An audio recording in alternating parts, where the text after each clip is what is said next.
importance of measurement. We often ask very common questions like, what is the length of this room? How long are you waiting? What is your age? Etc. Study of physics is based on measurement. In physics, we usually learn how to measure quantities that are involved in it. Among these quantities, some are length, mass, time, temperature, pressure, and electric current. Anything which is measurable is called a physical quantity. We measure each physical quantity in its own units by comparing it with a standard. Without measurement, we cannot make the correct judgment about length, area, volume, etc. An arbitrary estimate gives us a wrong information about the dimensions of an object. Example 1. Two lines XP and YQ are given below. Look at the two straight lines XP and YQ drawn alongside. Which of them is longer? You may guess that YQ appears to be shorter than XP, but when you measure with the help of a ruler, you find that both the lines are equal in length. Thus, we can say that in this case, length is the basic measurement and ruler is the tool needed to measure the length. Fact: in ancient Egypt, water clocks were used to measure time. A container is filled with water and the water is drained slowly. The amount of water dripping from one bowl filled with water to another marked the time passed. Example 2. Two glasses containing milk are given below.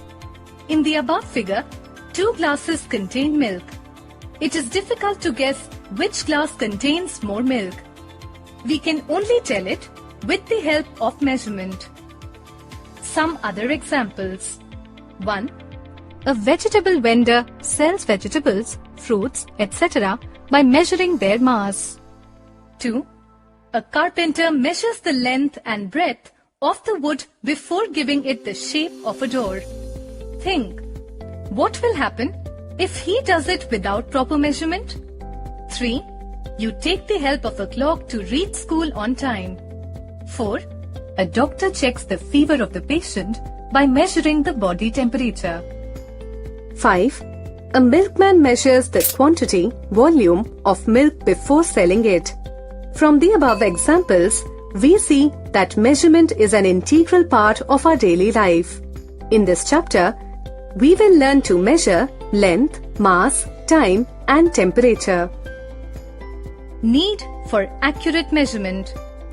To know the correct mass, volume, and length of an object, we must measure these physical quantities accurately.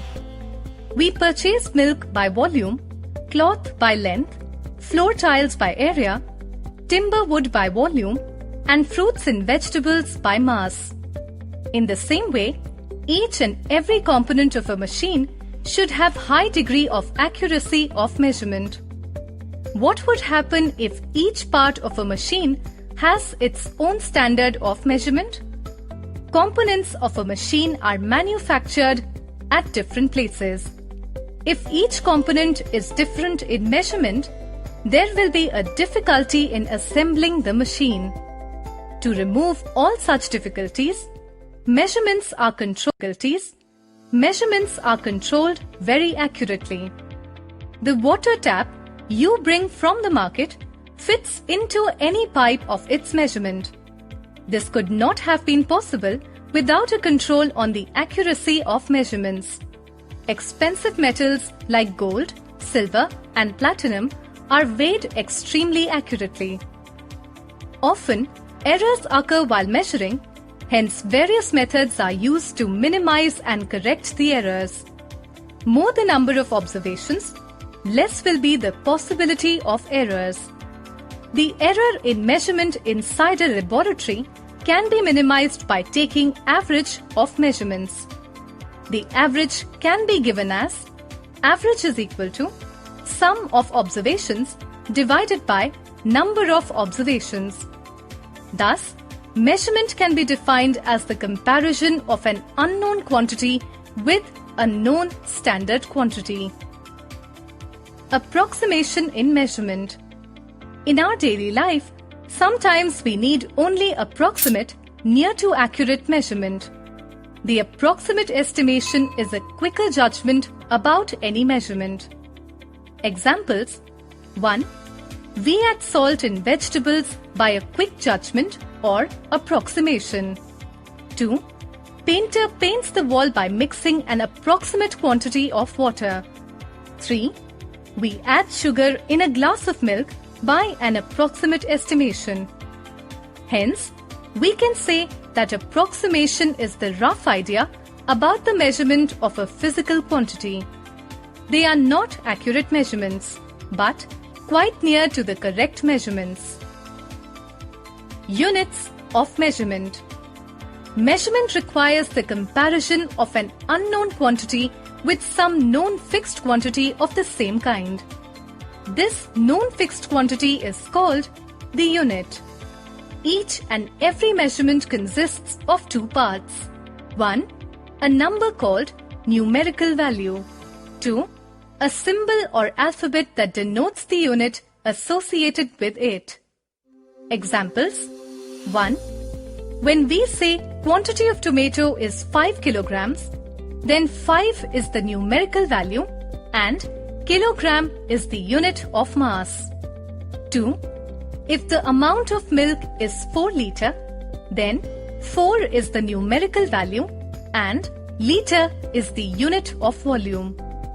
Nowadays, to measure the length, we use the unit meter. In ancient times, the length was measured by comparing it with the length of the body parts. A cubit was the unit of length. 1 cubit was the length between tip of the fingers and the elbow. Similarly, a handspan was the length from the tip of the thumb to the tip of the little finger. These methods were inaccurate because the size of fingers differ from person to person.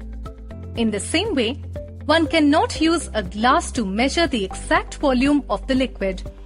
Such a system of measurement was not correct. To express the measurement, we should know: 1. A unit in which the quantity is measured. 2. The magnitude of the numerical value associated with it. Activity: to measure the length using handspan. Use your handspan to measure the length of the table. Now, ask your friend to use his handspan. You will notice that there is a difference between the two measurements. Therefore, for reliable and accurate measurement, we need the standard units of measurement. Standard unit. To overcome variations in the measurement, the need of a system of standard units was felt. A unit which is acceptable by a majority of people as a basic unit of measurement is called standard unit. The internationally accepted system of units is called SI, Standard International Units. This system of units was adopted in October 1960 in 12th International General Conference on Weights and Measures. It was agreed that the unit of physical quantity should have following characteristics. 1. The unit should have a convenient size. 2. Its value should not change with respect to place and time. 3. The system of units should be acceptable everywhere. 4. It should be well defined. Fundamental units of SI system. The fundamental units do not depend on any other units. They have their own values.